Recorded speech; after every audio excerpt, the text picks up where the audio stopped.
Hello again. Welcome to Uncle Jeff's Easy Peasy English. Today, reported speech. Maybe you've heard that you should always change the verb into a past tense in reported speech. Not always the case. For example, if the situation is still true, you can use the same tense. In direct speech, Paul said, "My job is boring." In reported speech, Paul said that his job is boring.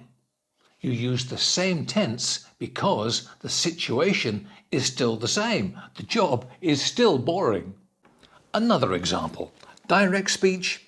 Helen said, "I want to go to Canada next year." In reported speech, Helen told me that she wants to go to Canada next year. Same tense, present simple. Why? Because the situation is still the same. Helen still wants to go to Canada next year. You can, of course, also change the verb to a past form if you want to. It's okay.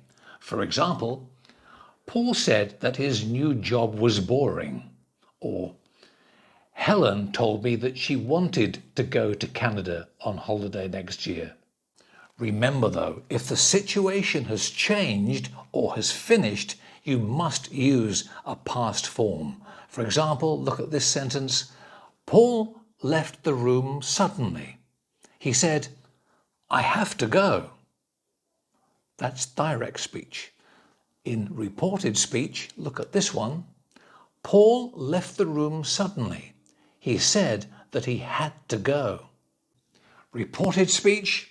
It's easy peasy with Uncle Jeff. Thank you for watching. We'll see you next time on Uncle Jeff's Easy Peasy English. Bye-bye for now.